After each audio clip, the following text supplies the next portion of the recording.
You're now tuned into the hottest podcast in the world, the Stay Woke Podcast, right here on the SonicBreakdown.com. Man, it's time to wake up. Get this cake up. Only thing I care about is switching. Welcome back to another Stay Woke Podcast. This is D-Ray Brinson.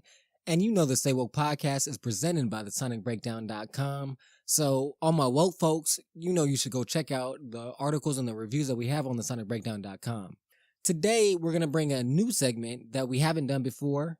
That's why it's new, apparently. It's going to be called Take It Back. But this new segment is going to have an old voice that you might have haven't heard in a while. But so Take It Back is going to be with me, D-Ray, of course. And you're going to have the old voice is going to be DJ William West back in the building. Talk to me, man.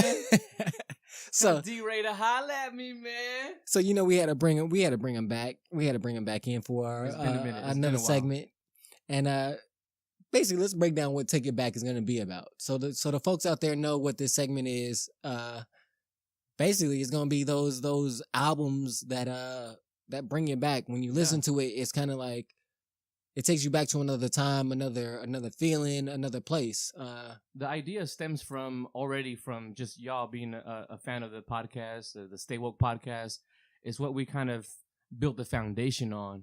And then it just manifests into a lot of good things and a lot of different things, which is awesome because we're all about lifestyle. But right here in particular, what I love and what D-Ray loves is just that overall passion for either a song, artist, or a whole project.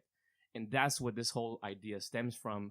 It's just taking it back to those times where you picked up that album, the reason why you bought that album, you played it from the beginning to the end, that feeling, that nostalgia. Now you have the nostalgia, but back then you had a certain feel, you had a certain vibe, and that's what we love. That's what I still have. I still do it to this day. You know what I mean? I haven't lost it. I haven't lost that superpower of just loving the music. Yeah, no. And that's what this is about, man. You know what I mean? And today, me and you, we have a huge passion for music, and we have a huge passion for certain projects and artists. Mm-hmm. Yeah. And overall, that's what it's all about, and that's what we love. And something that we just off the top agreed upon is doing Jay-Z's album, Hard Knock Life. Volume 2. Volume 2, ... Hard Knock Life.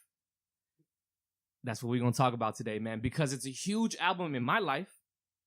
Let me start off with me and then you can go into you, but it's a huge album in my life because it's actually one of the first East Coast albums that I actually put my money towards, or that was actually a physical album purchased, you know.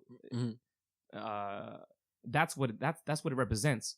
Like you have the physical copy. We literally looking at the physical copy. It was given to me. This particular album was given to me by my sister. Shout out to my sister, my big sister, who has a lot of musical influence in my life. She purchased for me. I remember the day. I remember the night. I got more respect for your sister just off the fact that she got you that album, bro. It was just I think it was just out of randomness, but I'll ask her too. I'll ask her why she gave it to me, because that's also a good thing to know. But because if she picked that out because she thought like she knew that it was dope, then yo. Your sister's dope for that. This album came from Sam Goody. For those who remember, you remember where Sam Goody was all about. You know, those days of buying an album. Them albums were not cheap. No, they weren't. You know what I'm saying? Damn near $20 for an album. But this came out of Sam Goody's Southland Mall out here in Hayward, California. Bay all day. Bay Area all day, and that's what we're gonna talk about, man. This album is so dope. Let me just go into that now. Like, this album is so dope, and we're gonna just break down every single track of it and give you the reasons why I love it so much, and then you'll understand why we have so much passion around this project, man. Jigga, man, this whole album, even the front cover just makes me want to go buy a new car. Like, I'm not living my life right, man. It's crazy. And I do want to touch on it for a second. I want to piggyback off what you were saying. First I want to say that next year we'll make the 20th anniversary of this album in September. Jeez. So we're 19 years out because we're in November now. So we're a month removed from it being its 19th anniversary. So next year will be 20th anniversary. So September 1998 was his release date. September 1998. And then the fact that you brought up this cover it reminds me because I just did an interview that was released last week or 2 weeks ago on the sonicbreakdown.com or the staywokepodcast.com with Sess Wonder, who goes by Sess Wonder the Female Hove. Uh-huh. And she did What Would Hove Do, an album. That's what it's called, What Would Hove Do, and is similar cover with her in the Hove position. Just kind of it's a profile, and like she has she sampled the beats from all Hove stuff. She began with I think Dynasty, and I forgot which one she ended with, but that whole concept. So that's what that bring me back to that. So like it brings it in full circle that like it's still relevant today. People are still being inspired and by this particular album that she, you know what I'm saying, she did, a version of it in history. essence. This is history. Plain So again, I want to bring that up that it was in September of 1998, excuse me, that was released. And the executive producers for that album were Sean Carter, Damon Dash, and Biggs, or Kyron Burke. So I think that's important to put that in perspective, especially in the fact that, like I said, next year will be 20 years. Man, that's crazy. It makes me feel old. It's crazy that I'm listening to albums that are older than certain people. That's dang. that I'm around. Yeah, that I'm around. You know what I mean? Like that's to put it into perspective.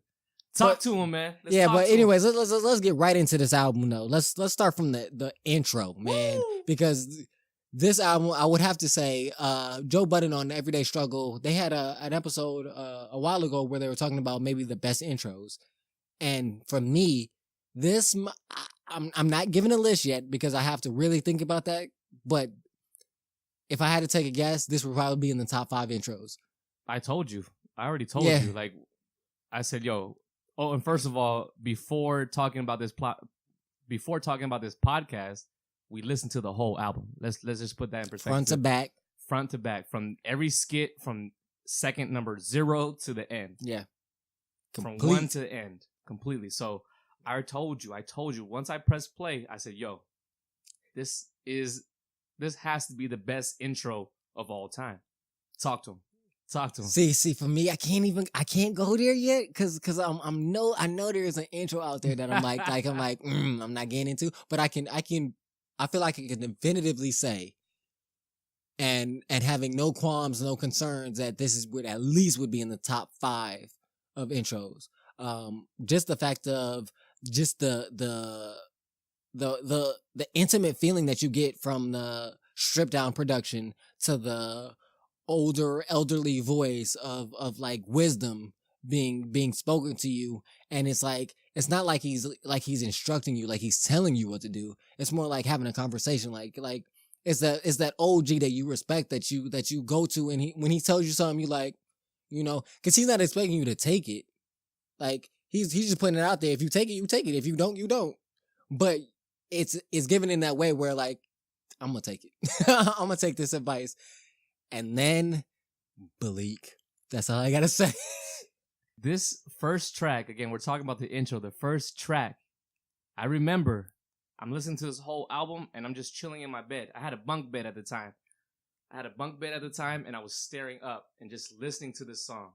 Perfect timing, because that's the vibe that this track gives you. And let me just step back a little bit. This is Memphis Bleak giving you the intro to Jay-Z's album. That's what I wanted to say too. It's not Jay-Z. Jay-Z. The first verse that you hear, it's not even Jay's. It's not Jay-Z. It's the intro, goes straight into Memphis Bleak. That's the intro. So hard. Let's talk about the production. The beat is by DJ Premier. DJ Premier, one of my top 2 producers of all time. And it just gives you, it sets the tone, man. It's just so hard. It's so New York. It's so gritty. It's so grimy. It's so apartment life. It's just all this, like, you get these different flavors from it. And he goes in, and I love this track because it's a track that I recite all the time. It's something that I use when I jog. It gets me pumped up. And this is just the intro, my G. This is the intro to Jay-Z's album. One of Jay-Z's arguably best albums of all time.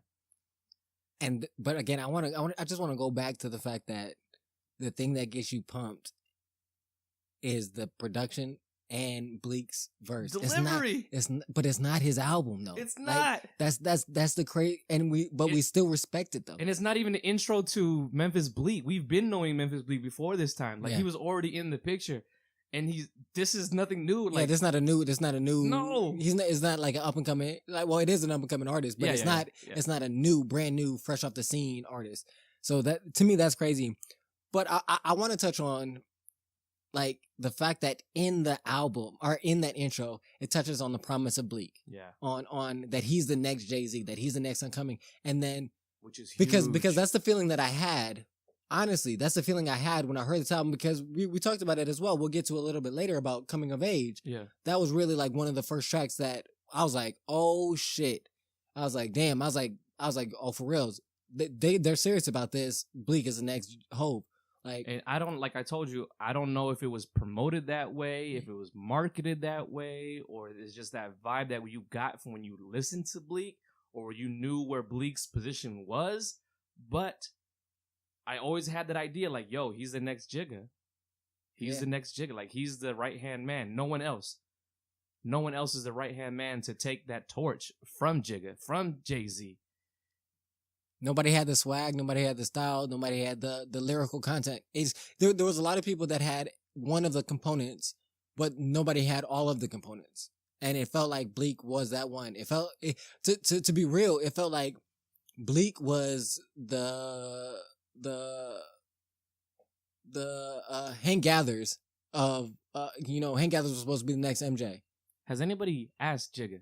Has anybody asked Jay-Z, like, what was that whole you and Memphis Bleak thing about? Like, has that ever been brought up? Or I mean, I'm sure it has been. I'm not aware of those conversations, but this is D-Ray's conspiracy theory idea of, this is what I think is, in essence, was that's what it's all about. Jay-Z saw himself in Bleak. He was like, yo, he got the lyrical aspect. He got that hood aspect. He's a hustler. He's gonna grind. He's street smart. He's business savvy. He has all the things that I see in myself. So he kind of bigged him up.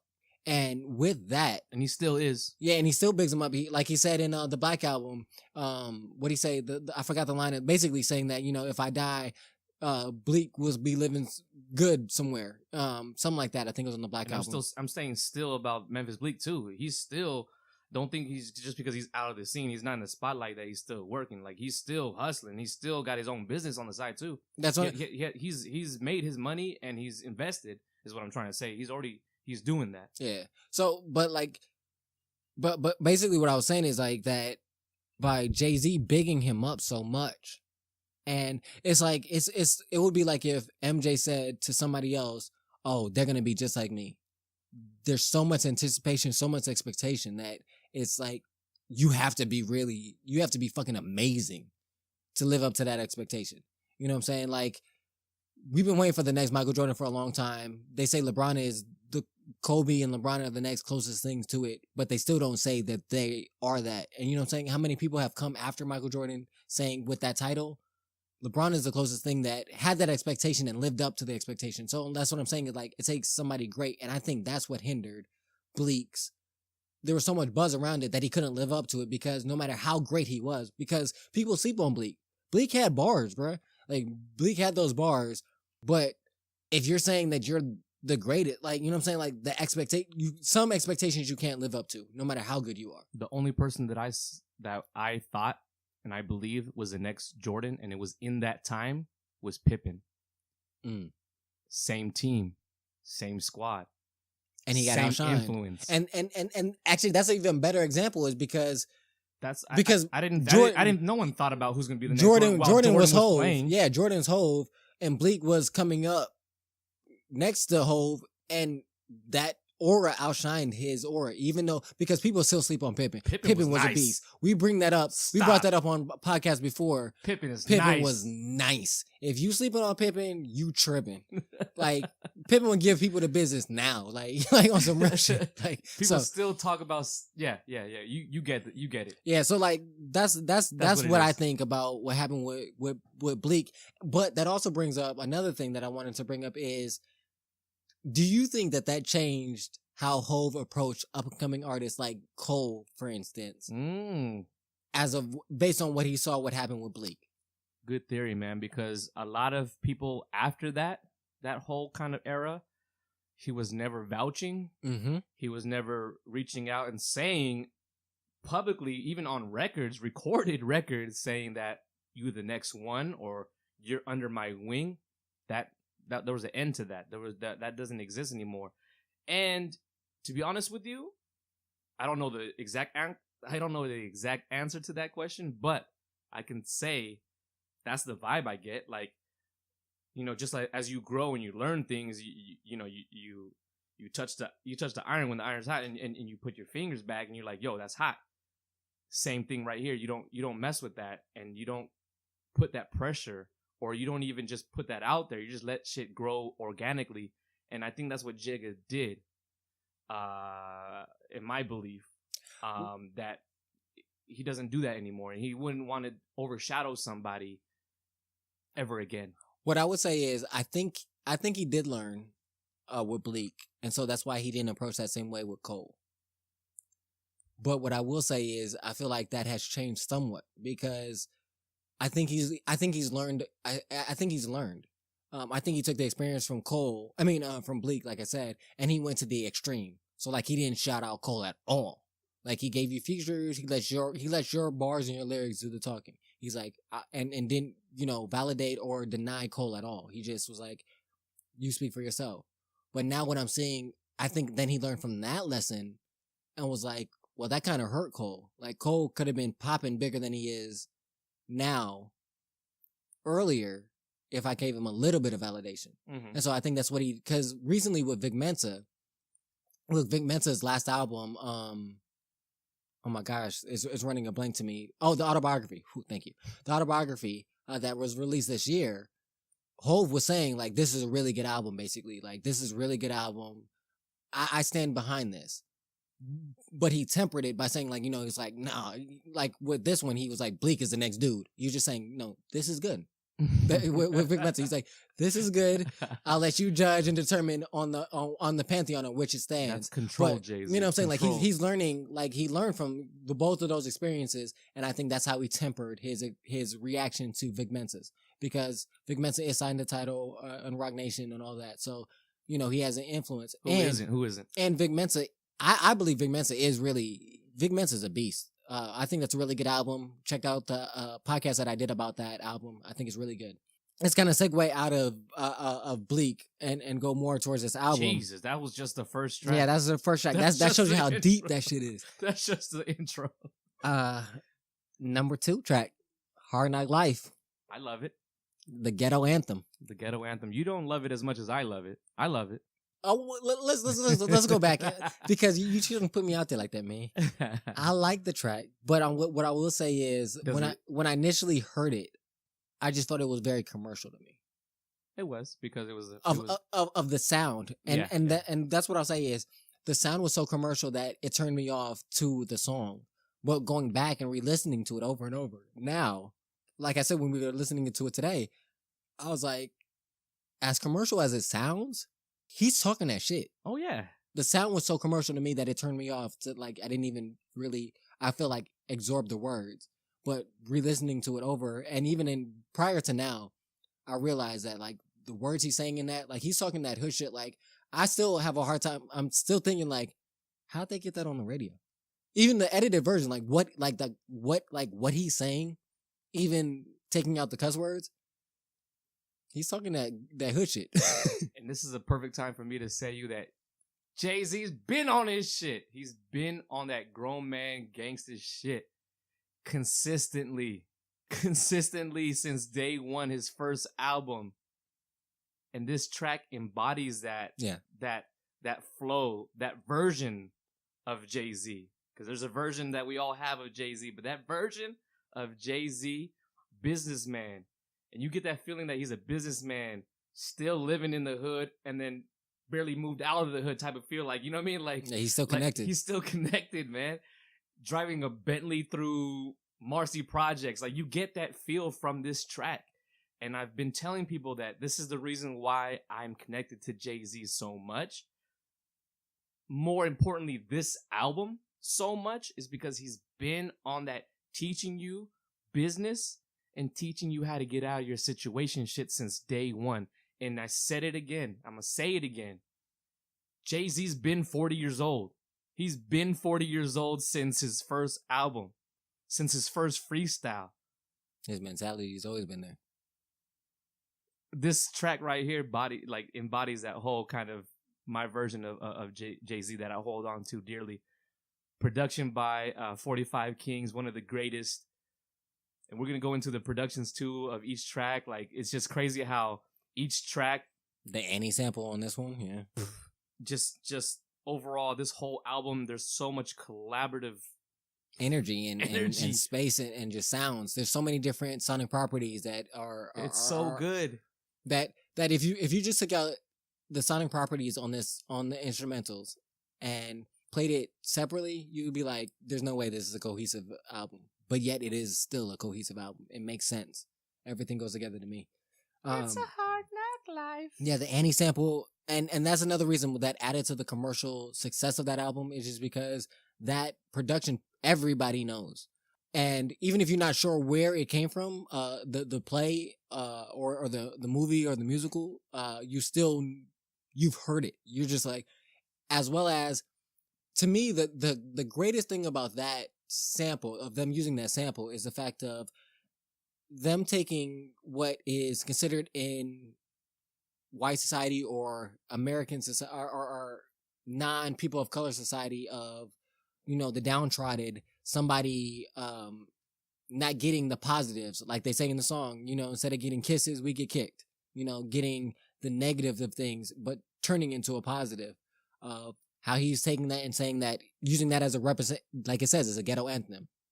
He's taking that as a representation for the hood. We get all this negative shit, but we still make it out. We still make it. Giving that positive, that's really what stuck out to me.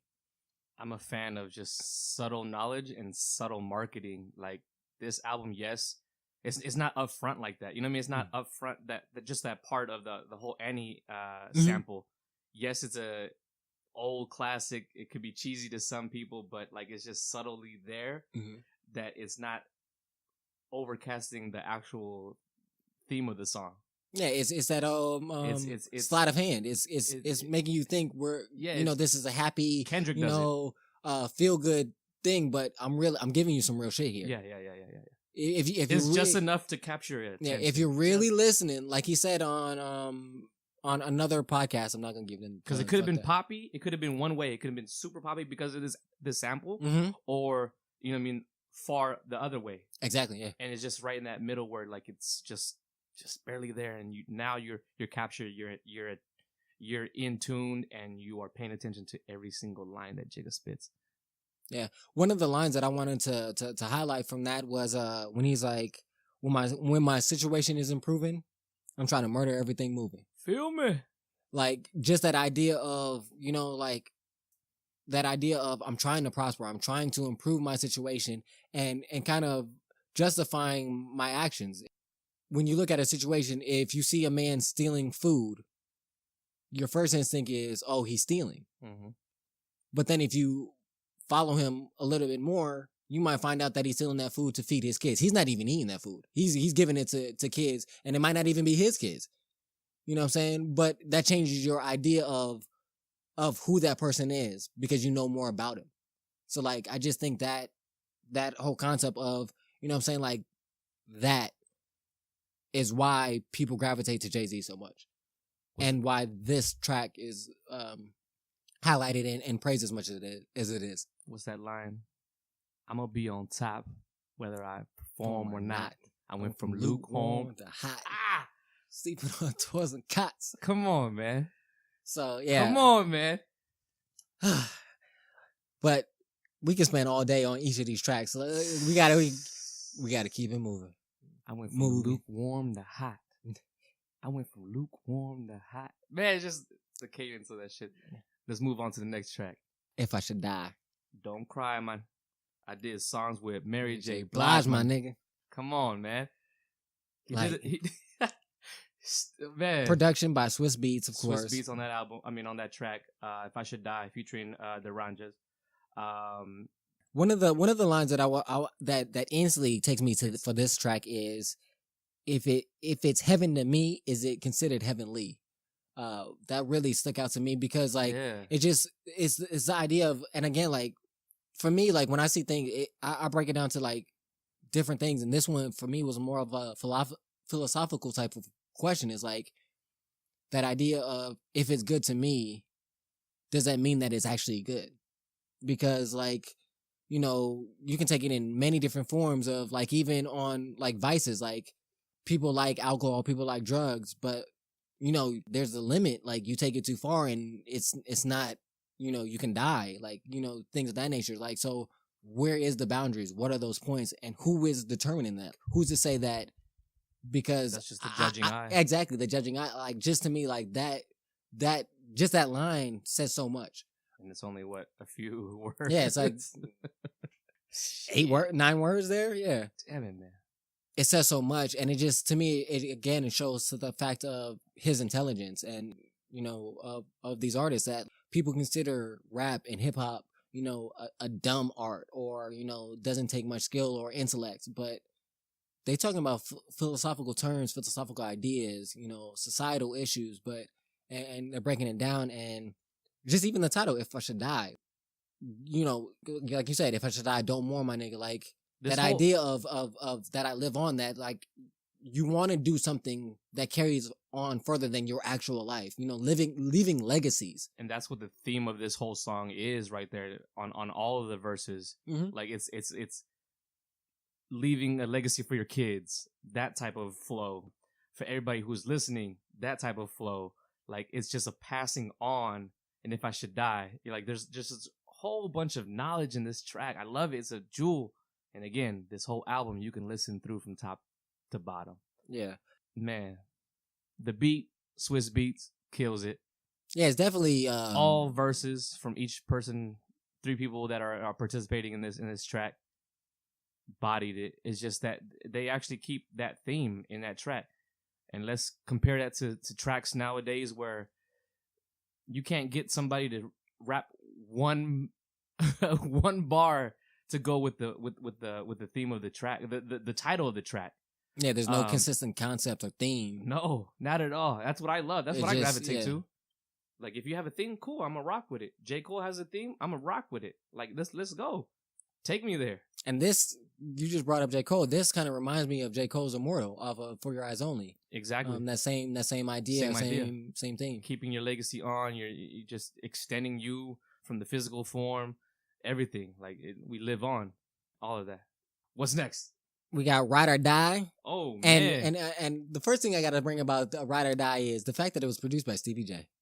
Like I had to bring that up because Stevie J on 90% of this whole thing. I mean, this song alone. I'm talking about the song, hands-on production, putting this song together. Like his name is all over it. Yeah. Like you said, like you telling me beforehand that he did all the instrumentation. It starts with, I'm rolling with Rockefeller, man. Because they got money, man. I love that intro to this song, man. Yeah. Like, and this beat is crazy. It's crazy. It is crazy. It's nice. I say it's one of the most notable productions on this album. And it's crazy that stands out. And he's not even the most notable producer on this album. No, not at all. Compared you got to Timbaland, Swiss Beats, Premier, Eric Sermon. It's like, but yet you remember that, like, you can play this and they might not know who produced it, but they'll say, "Oh yeah, I know what album this is. I know exactly what album this is." And the fact that he gets more credit for, you know, other things. That's crazy. So I just had to first mention that. But again, the production on this is classic beat that, like I said, everybody feels. Just the aggression of just ride or die. Ride or die. Come on. But still, like the aggression on it, but it's still accessible. Like mainstream, I can feel it still was accessible to them because of the production. It's masterfully done. He didn't lose anybody with these hooks. No, like no. If we go through all these songs, like the hooks, when there are hooks, because not every song has a hook, but when he goes through hooks, he doesn't lose people. Yeah, because Ride or Die would not necessarily be considered acceptable. Yeah. But it was. because of how it was done. It's really it shows the level of artistic and foresight that he had to be able to balance that. Crazy. Oh man, I'm looking at the tracking. And we got we got nigga what nigga who with Amelia, which isn't even put on the features for the hook, but I feel like without her on that hook. I'm trying to do my Jay-Z. Bounce with me. And this was produced by Timbaland. Timbaland shit. And I want to leave a little thing. I want somebody to leave a comment on this podcast saying where Timbaland used this beat again. Where was this beat recycled or reused or sampled for? And it's a very well known song, but I'll leave it out there. We'll leave that for the comments. The other thing that this song I wanted to bring up about this song was Fast Hove. Oh man, let's talk about it. Yeah, Hove. If you don't know out there, for those that might not be as dive deep into the Hove catalog, that you might not notice that he has switched his style multiple times actually, if you really think about it. But he used to rap exclusively extremely fast. In his very beginning, that fast flow, very beginning days. And remember what you said about the Nas Ether thing. Yeah. About that kind of relates to this. You went from, what do you say? You went from Jigga to Jay-Z, damn you on Jazz Dick. Or you went from Hove to Jigga, something like that, right? In those lines. So, I'm going off the top of my head, sorry. Yeah, off of Ether. But you know what I'm talking about. On Ether, he goes, damn you on Jazz Dick. And then Jazz is this dude featured on this track. Yeah. And he was the originator, from my knowledge, from my history, from knowing this, originator of this kind of flow, this style, which Jay-Z also kind of piggybacked off of. And Jay-Z, I believe, toured and just did shows with Jaz-O back in the days. Because he was like his mentor while he was coming up. Yeah, I believe so. And that's that flow. Man, that Jay-Z flow, that fast flow, he did it on that freestyle with Big L. So if you go into the internet world and just look up Big L freestyle with Jay-Z, he goes in with that fast flow. Yeah. He does it on his first album. Crazy. I love it. I love the fast spitting Jay-Z. See, I like the more introspective Hove. Yeah, I like the more introspective Hove because because every time he does it, you just go, damn, or whoo. I mean, that's that shit that I love, man. And that's when he does it. That's what I do when he does it, man. I love the whole slow down flow. You know what I mean? Same thing with Mace. Mace, goes back and forth with that fast. Back when he was super nice. Jay-Z's fast flow overall is my favorite version of Jay-Z, though. Yeah, I'm gonna be mine is the slow, introspective, deep, grown man shit. Like taking your time with each verse, each just word. Because I feel like more like what kind of Irv Gotti said was like nigga, what you saying is dope, and you dropping gems. Like, make sure that they hear it. Yeah, don't waste your time. Don't waste your breath. Don't waste bars. Don't waste bars spinning them so fast that people ain't catching them. Yeah. That's more how I feel about it. I hear you. But following this track, you have Money Cash Hoes, which exactly is with DMX, and there hasn't been a DMX Jay-Z track that I haven't liked. They've always hit. Even on DMX's first album. Even on DMX's first album. The last even track on of the album. Ride or Die Volume 2. Even that, yeah. Yeah, like I said, every track that they've been on, even on the Murder Inc. one that they got with Ja Rule, DMX, and Jay-Z. There hasn't been a track where them two together I haven't fucked with or I haven't liked. I want to bring up something. Yeah, go ahead. I want to bring up something that this is the point in time where, of course, obviously, both artists were at the top. Let's just say at the top, killing it, killing the charts. They're in your face. They're hacking into everything that you can think of to get your attention, booming, killing it on the charts, selling so many records. And then we get this new kind of, nowadays, in this current time, DMX. And you can look up the interviews where he's just like shitting on Jay-Z, or not rocking with Jay-Z anymore. And saying that he's that type of dude that wears, linen shorts and wearing chinelas in the sand beaches type of flow. Like, he's actually said those words. Like, it's just that it's funny to me that, that was just a moment in time where everybody was cool. And then we all have that's all history and all that. But to me, I think that's more. I think that's just more about growth. Yeah, is this the fact? Sometimes some people do grow and change, and I'm not saying that Jay-Z's growth is better than DMX's growth, but people change and grow, and sometimes you have a hard time accepting that change. Mm-hmm. It's kind of like you have best friends in high school, and then you get to college and you grow on different paths, and then you try to reconnect, and it's like we're not on the same page. We're not on the same page, and that's fine. Like, that doesn't mean that they shouldn't do good and you shouldn't do good. It's just that y'all on different pages, and yeah, that is understandable. So I think that's more what that's about. But I do agree with you. I think that is an interesting dynamic, that how it changed. Yeah, compared to back then and to now. And my question is that will we ever get a Jay-Z and DMX song ever again? That's. I'm not sure even. I'm gonna be real. I don't want one. Yeah. Nah, I don't want one. I'm gonna be real. Like,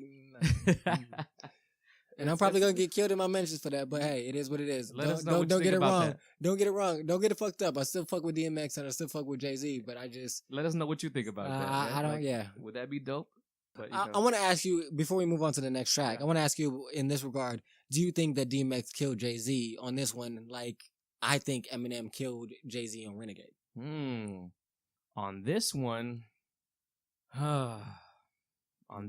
50-50 because you get a feeling, because it was kind of like it was produced, I would say, correctly, or it was produced right for. Yeah, it's a good balance. It's not suited for one more than the other. Even though, actually, I kind of think it was suited a little bit more for DMX than it was for Jay-Z. Yeah. But beat-wise, the smoothness of it, too. Yeah, beat-wise, feel-wise, everything that, that was put together by Swiss Beats on this track, it feels like a DMX track, but it's kind of like you're bringing Jay-Z into a DMX world. But what I'm trying to say is that on this track particularly, you get the feeling that DMX is only the hook. At the end of the day, when you're done listening to the song, you think that DMX is only the hook. And that's where I was talking about. It's just that it was kind of put together correctly for Jay-Z, because it's Jay-Z's song, it's Jay-Z's album, and you don't get like a back and forth. One verse Jay-Z and then one verse is DMX. You get 3 verses, I believe, that are all Jay-Z, and then you get one small verse from DMX. You know what I mean? To kind of like, it's a perfect balance, like you said, but it's more. No, actually, it's not a perfect balance. It's more Jay-Z. It's more skewed to Jay-Z, which makes sense, being it's his album. Yeah. I love it though. Like, don't get it twisted. Yeah, I love it. It's a good album. It's a good track. This track is one of those tracks that stands out, and this is one of the tracks that you do remember from that time, from this album. Like, you know where it comes from. You know where it's at. Like, that was that time. And shit was heavy in the clubs. I remember it. Yeah, no, definitely. And heavy in the house parties for sure during the times where I was coming up. That's what it is, man. I definitely wanted to hear more DMX on it more though, for sure. Yeah, for sure. That's my take on it. I would agree with you. I would have liked it to been 50-50. At least two J verses and one longer DMX verse. One thing I did hate though, that came out after this version is the remix version that ended up being on The Corruptors. If I'm not mistaken, it's a movie with Jet Li and Mark Wahlberg. Yeah, they were like playing cops or some shit like that. This song was on that soundtrack.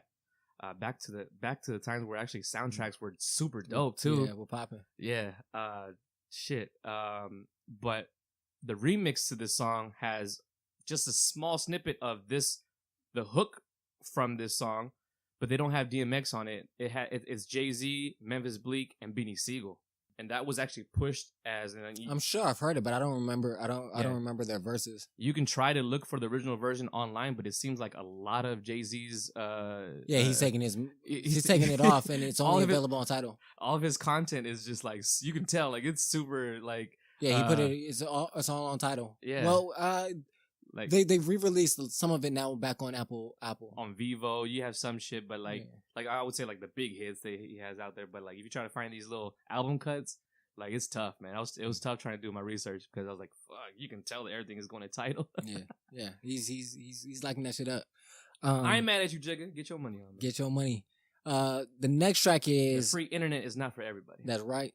The next track is A Week Ago, and that's featuring, your Bay Area, your Oakland native, Too Short. Oh, man. So we definitely have to give that one. Let me talk to him. Go ahead. Let me speak upon this track. One of the big reasons why I'm gravitated to this track in general, because, Too Short is on it. But what caught my eye as a young listener, and this is 1998, so I was a young listener, I was in awe. I was in awe that somebody from the home turf, somebody that's respected from the home turf Bay Area, is on Jay-Z's album, and such an album as this. This is like how I looked at this album as a kid. Is like, this is like, how can I say it? Like this is godlike. This is royalty.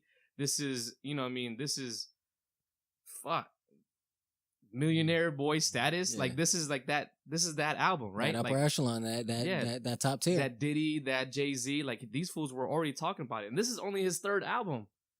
But to find somebody looking at the back credits and looking at the back of the album and looking at all the tracks, you see Too Short's name in there in the middle of all these artists, and I'm like, this is so dope, man. And this is only halfway through the album, and you're looking at it and like, okay. I'm in. I'm invested. But this is, this album with having Too Short on this track, and then let me get into the rest of the feel of the vibe of this song. This song is about it was all good just a week ago. That whole feel of it's like people ratting on each other. People doing their thing, but someone else is hating. That type of whole vibe. You have haters on you. People always got an eye on you. Loyalty. Let me not mention. I forgot to mention. This track is his storytelling shit too. Yeah. That's what that was the. He's on his storytelling shit on this one. Straight storytelling. This was one of my favorite songs. This one actually and the next one was literally one of my favorite songs off the entire project because of that whole process of that. It was stories. Both of these are stories, and I just like the way that it's not rapping. It's a story. It's literally a storytelling, convenience, anything of that nature. And it was one of those things that I was like, okay, he can do it all. Like he can do it all. Like there's not a style of rap that he can't do. So, and then, like you said, the fact that you had, Too Short on it, a Bay Area native who can also do storytelling as well.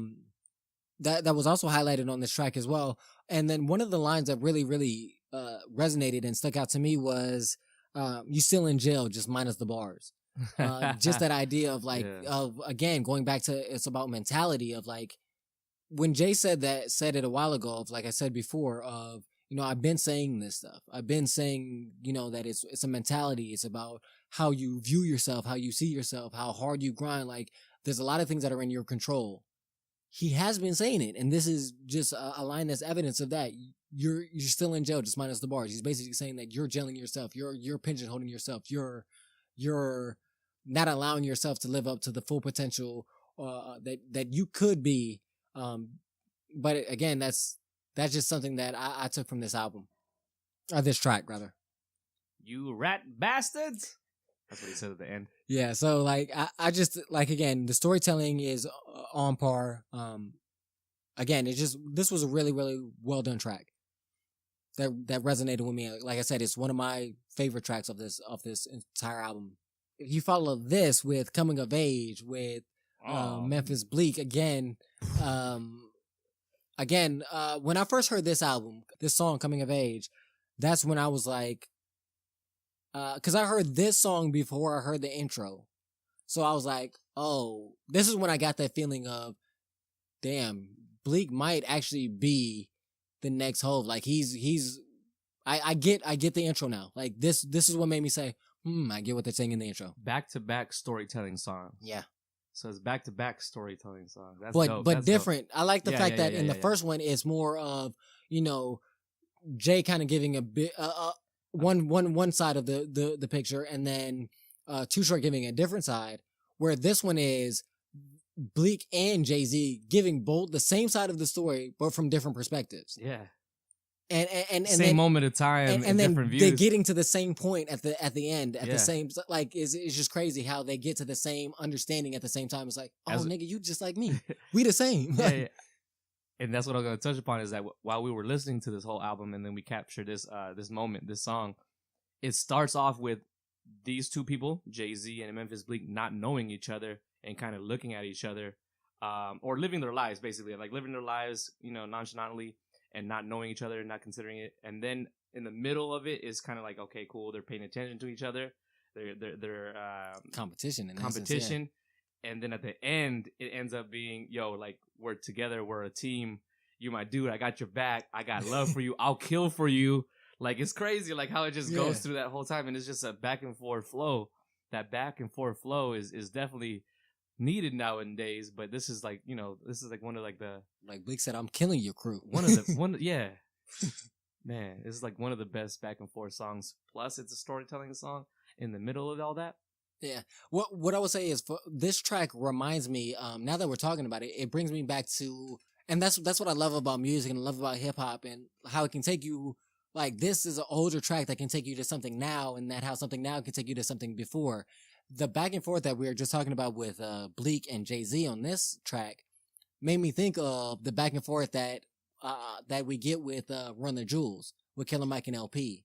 Because that's one of the things that I gravitated to when I first heard the first Run the Jewels albums, that I said was that back and forth, that I'm finishing your line. And the same thing that I said I liked on Watch the Throne. And we don't see that as much now as we did back then. And so, like, these kind of tracks remind me of that, and those tracks of now that kind of mirror that remind me of that. So it's just something that I like that about music and hip hop, that it's timeless. Good music is timeless. Because, like I said, it will bring you back to other things, present and past. And overall, that sets the tone. It's. I just looked at it right now. I just looked at the album. Swiss Beats made the beat, and it's not a typical Swiss Beats where you kind of, we're known for like the up in your face kind of horns and loud Swiss Beats, but this still is a fast tempo. Yeah. But it's more darker sounds than we usually associate with Swiss. Swiss usually has those brighter, happier. Happier doesn't seem right, but in your face. But it's horns, it's more keys. Yeah, it's more this like you said, like, in your face. This is more subtle. This is perfect for the storytelling flow that they did on this track, man.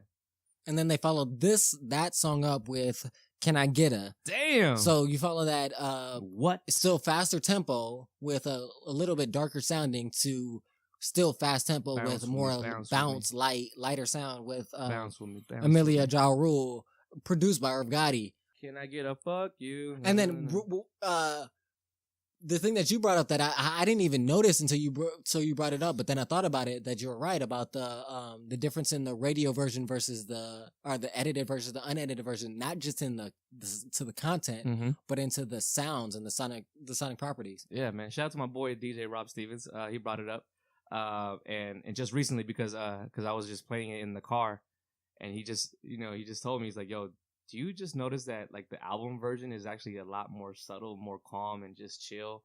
Because it's the first version that comes out, right? It's the first version that it's recorded way before the album is even put out to the world, and it's super different from the video version that we know of and the radio version that we know of. But you get a more calm, chill Ja Rule.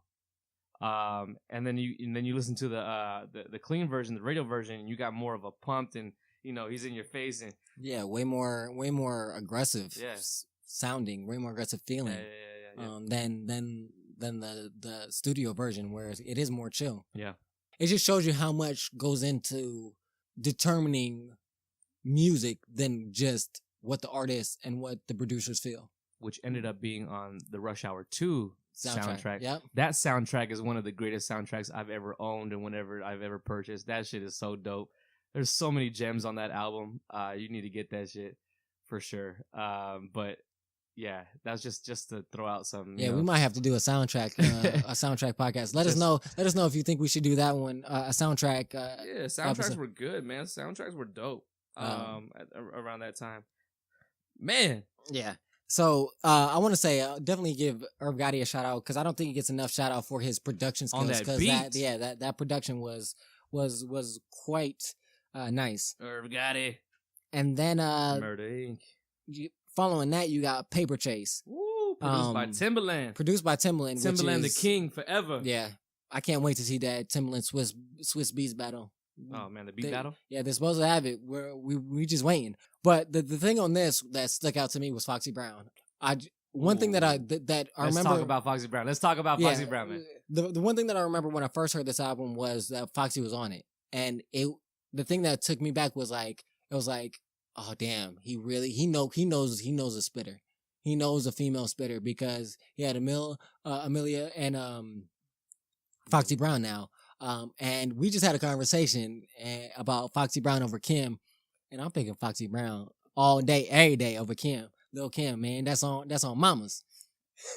I vouch for that too, man. Like I'm more on Foxy Brown's side than No Lil' disrespect Kim. to Lil' Kim. No, not at all. I just want to put that out there. Top 5 all day, like top 5 female MCs of all time, and then just part of the MC world in general. But I'm gonna say she not in my top 5. She in my top 10 though. Nah, man. She in my top 10, not my top 5. Shut up.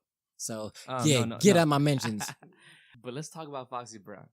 At this moment of time, Foxy Brown, sexy, man. She was sexy to me. Sexy. She Super was sexy. Damn, she was sexy to me, bro. Like for real, like that's something. I'll put it out there. That's something that I would look into for somebody to be my wife. Like you got to be like an MC. You got to love hip hop. You got to spit bars, and then you look fucking good at it too. Like you just got that whole. I don't even care if you don't clean or cook. But it's a realness about it though too. That for me, that's what it was about Foxy. It was all that everything that you just mentioned, but it was also the fact that it was a real like she wasn't putting on the front. She wasn't trying. It wasn't a gimmick. It wasn't a gimmick. It wasn't even like it's not that I'm trying. This is just me. That's what was so sexy about it. And now that we've say that, that's what I like about Rhapsody. Oh yeah. It's that same thing is because I say Rhapsody has a sexiness about her too. It's the realness I think that it is too. The realness in every it is not in just her bars, but it's in everything that she does. You like chicks and you can just feel it. You like chicks with short hair? You like bald chicks? I'm not gonna say no. What I'll say is I'm just hair does not matter. It's about the person. You like Amber Rose? Amber Rose is sexy. She's bald as fuck. I Yeah, can't. He's like, I can't fuck with. No, but for real, like, yeah, you're right though. That's what I mean. Is that realness? Foxy Brown holds her own on this song. The aggression and the grittiness of this song. She did it before on the album before too. Don't get it twisted. Yeah, no. Yeah, that's right. Ain't no like the one I got. Ain't no bed. Come on, man. She spits. So yeah, and actually that makes sense now. He already knew that she could spit though. Yeah. Yeah. Again, this track it goes hard. It's a very gritty track, a very hood track. But still has a appeal in the sound to the masses. What I like about this track, to bring it to the track, is that both Jay-Z and Foxy Brown, like I said before, they bring that royalty to the track. Like, you're the best male and rapper best female, and best female, and you're top, and you're talking that jiggy shit too. You're talking about that, like, you know what I'm saying, like that talking your shit, like I'm better than you type shit, like that is. I'm better than you, and I'm getting this bread and there's like shit you can do about it, and that shit's motivating. Yeah, that shit's motivating. To me, this whole album was motivating. I would not hate on that. Like, that's motivation right there. Like, get your shit together, B. I mean, and I know we're kind of fast forwarding a little bit, but if we were to kind of generalize the feeling of this album, to me, the whole album was motivational, and it's from a perspective of giving you all the ins and outs, talking about, like I said, we talked about loyalty, we talked about making the right decisions, about picking the right people around you, having the right circle. Mhm. All that's in here. Starting from the cover alone. Yeah. And then Making the right business decision. I want to go to Reservoir Dogs because Reservoir Dogs is one of those tracks that has so many people on it, but at the same time, there's so many bars. When we were talking about this track, in my notes, I got bars. That's all I got. Exclamation points, bars. Straight bars. Let's talk about it. Let's talk about the production real quick. Shout out to Eric Sermon. If you don't know Eric Sermon, then if when we say Eric Sermon and that doesn't have an accord with you, then I don't want to talk hip hop to Legend. EPMD. I don't want to talk hip hop to you. EPMD. With you, like Def Squad. We can't be friends. Legendary. Just touching on the production real quick is like if that production doesn't make you want to spit, shit's funky. This shit's funky. So nice. That's what I gotta say to that. Just like it, I feel like with that production, you have no choice but to give bars. If you didn't give bars, you don't. You just those are the ones. If you know you don't have bars, you just go. You know what? I can't even be on this track. I'm sorry. Let me mention that this, of course, the track is produced by Eric Sermon, but on top of that, there's no hook. No hook. It goes straight from MC to MC, and they just go in. They just rap and they talk that shit. Let's fuck with me. The Locks. First of all, it's the Locks. Beanie Siegel.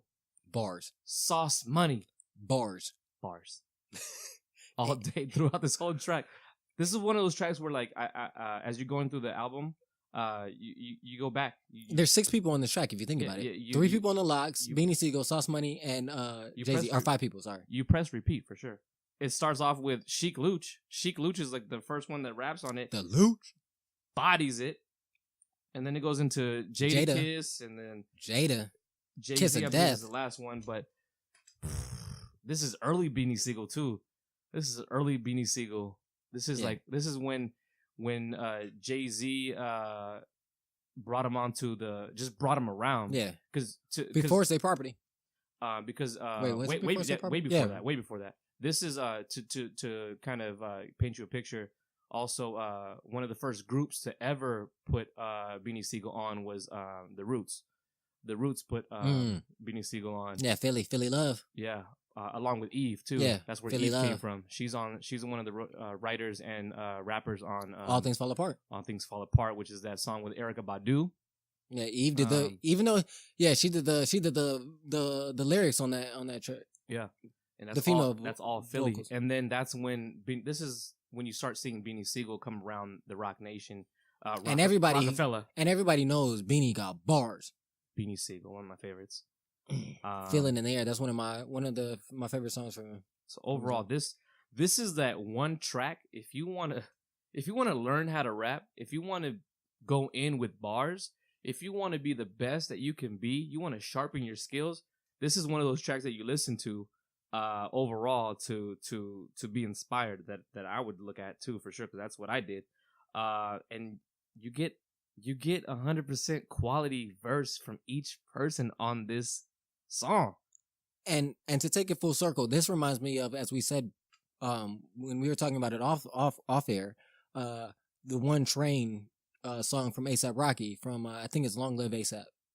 I always confuse that long ass song with everybody on it. Yeah, the One Train. It got I think it's Big Craig, Action Bronson, Joey Badass, Danny Brown, Kendrick Lamar, A$AP. So it's actually 6 people as well. And Tupac. Selling people on that shit. But it just reminded me of that about as we said, like steel sharpens steel. That's the kind of mentality that it seems like they had on that One Train as well as on Reservoir Dogs. This is a classic track. This track is the best track when it comes to looking for bars. Bars is what defines this track. And when I say bars, I mean lyrics and just overall just spin. Like if you're in a major cipher and somebody's just beatboxing and then just a whole bunch of people are just rapping at the same time, this track signifies that. And one thing I would like to say is, because I'm all about programming and I'm all about, putting a picture together when it comes to an album or a mix or whatever it may be. A lot of people try to do that. A lot of up-and-coming rappers try to do that every single song. And I think, which I take away from Jay-Z is that a good a good mixture of a little bit of everything is better. Not too much of one thing is bad. I mean, having too much of something is totally bad. And this album, we're not even done with it. We're almost done with it, but this album has a mixture of, you got the hood tracks, you got the street tracks, you got the club tracks, you got your lovey-dovey tracks, or not necessarily lovey-dovey, but that thug love, that perfect middle, that everybody that can fall in love with. So even a female can fall in love with this album. And then you got these bars, man. Like, you got these lyrics, and you got people like The Lox, Beanie Siegel, Sauce Money, man, just known for spitting. And that's what I wanted to say about that, is that he does have a perfect balance on this album overall, and he doesn't overdo it.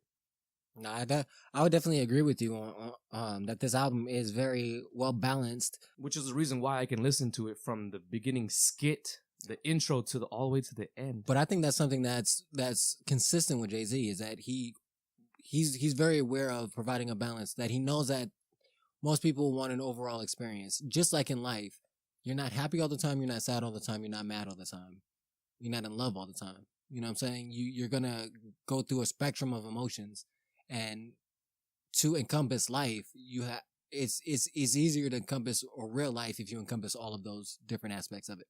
That's a gem that I just want to throw out there, because that shit is just perfect. I mean, that's important to me. Yeah. Programming and just having something thought out is very important. So I don't even know if it was thought out this way. Yeah, if it was that was the intended if purpose. that was the overall intent, or it came together that way. But a gem that I want to pass on to everybody who's either coming up or putting projects together. Think about what you're going to be putting out, and also organize it. Have some thought about it. Have an end goal to it.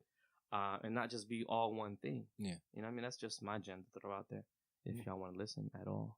I mean, hey, blow it out like smoke. If they inhale, they inhale. I love the kids. Next track. Oh, shit. It's like that. One of my favorite tracks. I would say Kid top Capri. I'll say top 5 tracks of this album. Produced by Kid Capri. It's called It's Like That. It's got Emil and her whole crew, where she was from, Major Coins. So that's my memory's coming back. See, my memory's coming back. See, that hip hop knowledge is coming out the vault. Hip hop knowledge, man. There was also this was also on Kid Capri's overall album. They just kind of shared and I didn't know that. Yeah, let's talk about the energy on this track, and then how fucking bounce, simple bro. is it? I love the bounce. So it is. It's a very stripped down, simplistic production. But with that being said, it still has that bounce, bro. Cause I'm like that, yo. It just has that. It has that. It has that grit. There's no denying that's New York. No, it's yeah. There's no denying it's that New York gritty hip hop. It's the Kid Capri, man. Feel.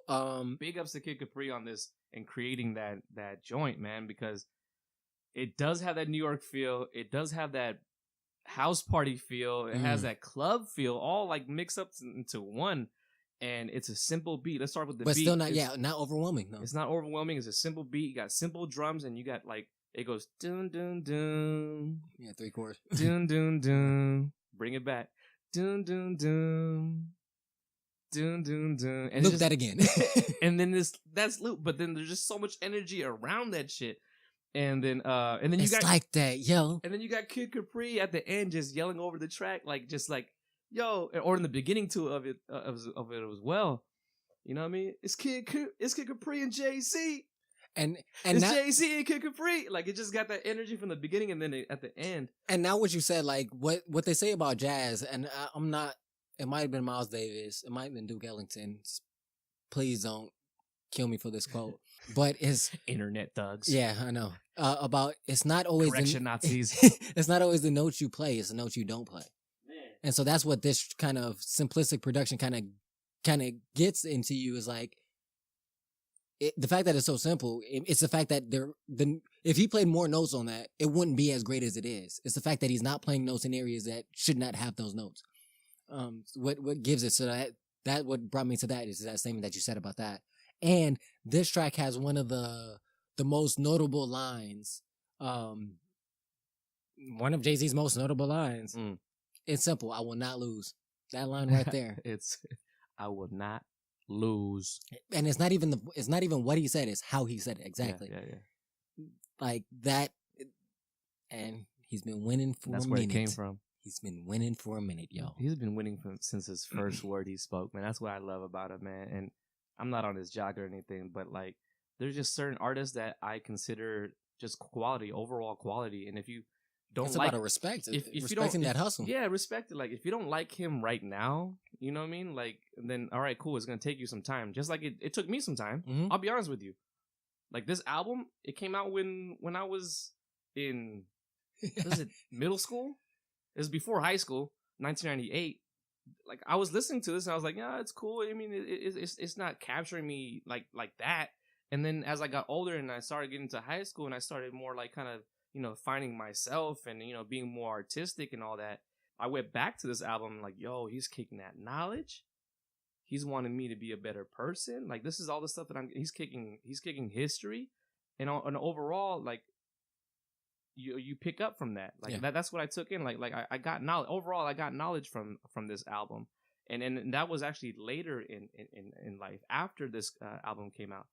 It felt good when this album came out. I already know what it was. Yeah, it was a good listen, but it takes on different meanings. It's just like a book. Yeah. It's just like, you know, you can read a book when you're younger and then you get older and you reread that book and you're like, I understood the book when I first read it, or I understood the album when I first heard it, but I've gained so much more understanding of the different concepts because I no longer have knowledge. I have wisdom. And wisdom, if you listen to the podcast that I dropped about the moral dilemma, Reddy talks about the difference between wisdom and knowledge. Knowledge is you read a lot of information or you get a lot of information, but wisdom is learned experience. So we've have enough learned experience over time that we've determined that what he's saying, I get what he's saying because I have the wisdom of experiencing things that are related to it or that can be attached to it. That song actually marks the end of the album, actually, because those last two tracks are bonus tracks, considered are bonus tracks. Yeah. So technically, we've went through every track on the album. Let's quickly go through the two bonus tracks because we've been talking to y'all for a minute, so we want to, you know, we don't want to hold you too long. But this is why you're here, though. Yeah, you're here for the knowledge, and this is why you're just like us. You appreciate the music and you appreciate the art. So thank you for listening and tuning in. I love you. So the last two bonus tracks is It's Alright with Memphis Bleak and then Money Ain't a Thing with JD. And both of those tracks were released as singles and pushed pretty hard. Yeah. Even considered that they're bonus tracks, you know what I'm saying? That's kind of an anomaly for a bonus track to be pushed as hard as two bonus tracks to be pushed as hard as singles. At least that I can think of. Jaguars with your 4 lanes with the top down screaming out money and a thing. If you can't ride to that, man. And then JD producing that track, like I said, that song just reminds me of like it embodies the 90s for me. Like embodies like 90s music videos. Like in my head, when I hear that song, I think of like Mariah Carey's Honey. I think of ODB Shimmy Yeah. I think of Mace. I think of just like all of those like combined into one. I even think of Missy Elliott. Like, you know, like all of that just it gets dumped into my head when I hear that song. So that definitely was a summer anthem. Money Ain't a Thing. She go bye-bye with die and I ain't gotta say no more. JD had them bars though, man. That makes me question who wrote those bars. Do you think, I want to ask you, do you honestly think that JD wrote those bars? I did. I don't think he wrote those But now that I'm older, I don't think he wrote those bars. And now that we're talking about it, I think it has one tone. So when it has one tone, somebody is controlling that and kind of collaborating on the idea. But this song was first on JD's album. JD's album, which was Life in the 1472. 1472. Yeah, and then that was for that album. And then this ended up being a bonus track on Jay-Z's album.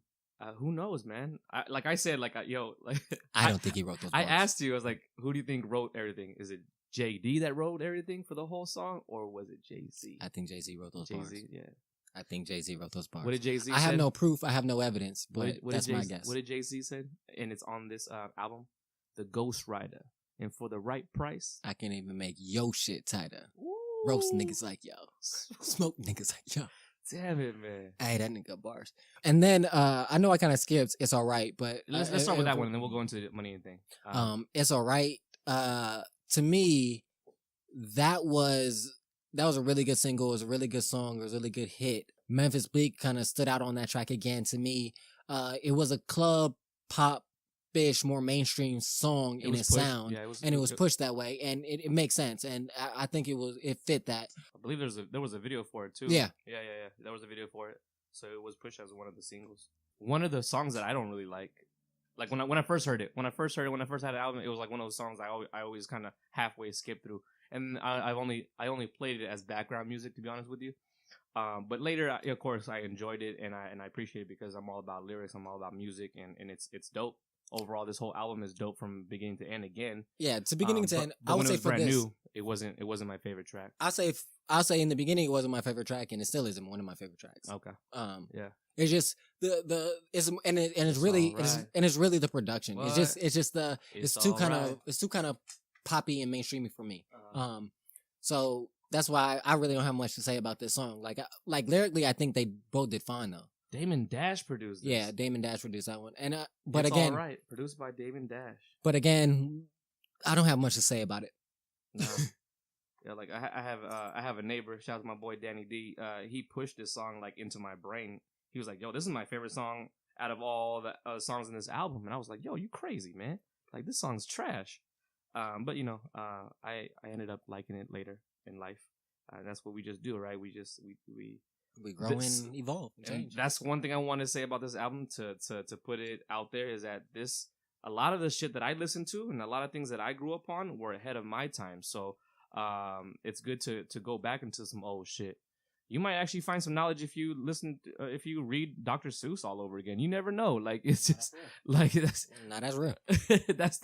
that's real. That's where my head's at. And so a lot of these albums, I'm just so fortunate and just blessed to actually still have this physical copy in my hand, because a lot of the albums that I do have, and it's either it could be records or CD form, I've sold it back to record stores, and I'm hating myself for doing that now as an older person. But when I was young, I was just trying to get my little $1 on, my $5 on, and just hustle and whatever, get my money back, get that bread back, son. But like nowadays, I'm like, yo, I wish I had all those albums that that I sold away, and now now they're like inflated. Like you try to get a single as the same price as an album and whatnot. But overall, this is a piece of history, man.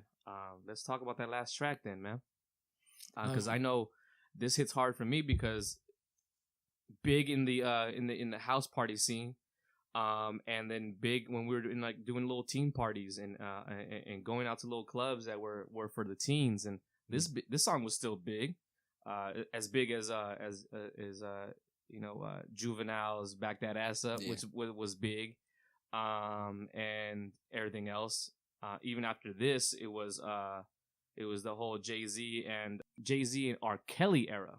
Oh, Best of Both Worlds. Yeah, that era was big too during that time.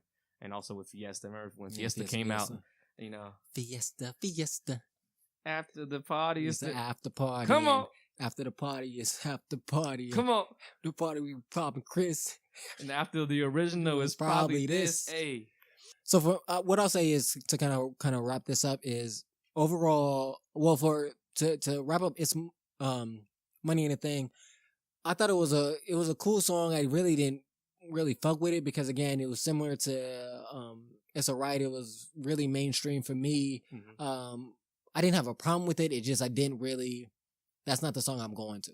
And I felt it was more of an environment thing. It's more of that was a club hit. Like when you're at a club, yeah. But when I'm at the house and I'm listening to music, I'm not playing that.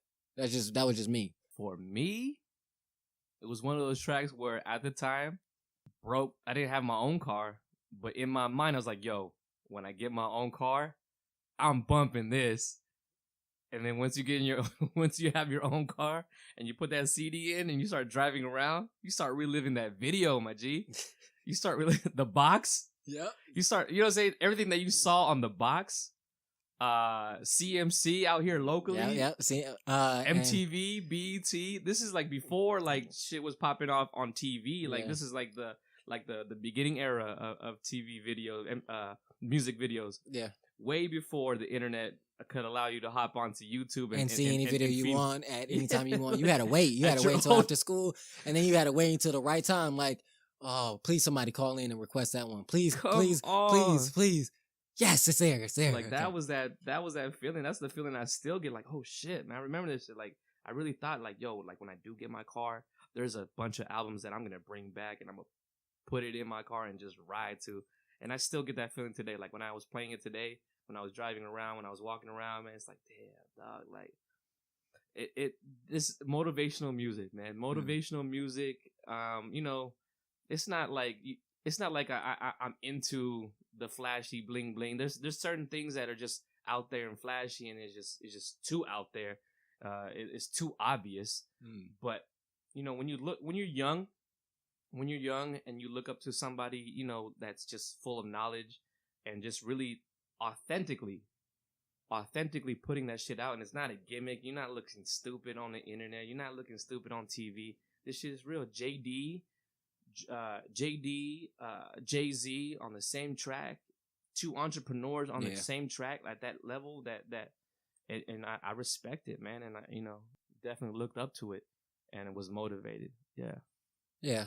Like I said, for me, it wasn't one of my favorite tracks, but overall, I really think this was even back then, I thought it was a really great album. And now, looking back on it, I still feel that way.